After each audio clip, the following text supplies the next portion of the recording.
Iran आज इस युद्ध में कई मुस्लिम देशों से खतरा महसूस कर रहा है और जिनमें सबसे ज्यादा वो खतरा महसूस कर रहा है उसमें पहला नाम है अजरबैजान का।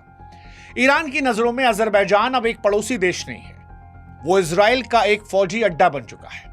ईरान ये मानता है कि अजरबैजान ने इजराइल को अपनी सीमा तक पहुंच दी है ताकि वहां से ईरान की जासूसी हो और 24 घंटे उस पर नजर रखी जाए। इजराइल आज अजरबैजान को सबसे आधुनिक हथियारों की सप्लाई कर रहा है, जिसके बदले में वो ईरान की दहलीजों पर अपनी जगह पक्की कर चुका है।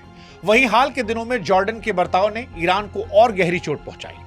जब ईरान ने इजराइल पर मिसाइलें दागी तो जॉर्डन ने इस्लामी भाईचारे को भुलाकर उन मिसाइलों को अपने आसमान में मार गिराया ताकि इजराइल को बचाया जा सके। इससे यह साफ हो गया कि इन देशों के लिए मुस्लिम एकता की कस्में शायद दिखावा रह गई और उनकी वफादारी अब पैसे, हथियार या पश्चिमी देशों के साथ हो गई। यूएई और बहरीन ने इजराइल के साथ जो हाथ मिलाया उसने ईरान की चिंताओं को और बढ़ाया।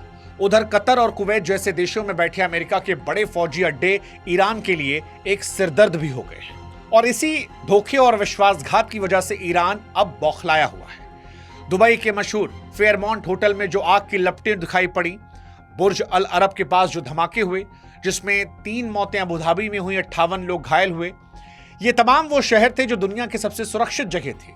लेकिन आज ईरान वहां पर अटैक कर रहा है। ईरान की तरफ से यह दावा किया जा रहा है कि उसने दुबई के होटल में इसलिए अटैक किया क्योंकि वहां पर अमेरिकी फौज छिपी थी। वो अपने अड्डों से निकलकर होटल्स में छुप गई थी क्योंकि होटल्स में अटैक नहीं होगा। ये ईरान का वर्जन है। इसके अलावा यूएई और बहरीन में अमेजॉन के डेटा सेंटर्स का तबाह होना भी दिखाता है कि हमले अब सिर्फ फौज पर नहीं बल्कि देशों की डिजिटल अर्थव्यवस्था और कारोबारी कमर तोड़ने के लिए है।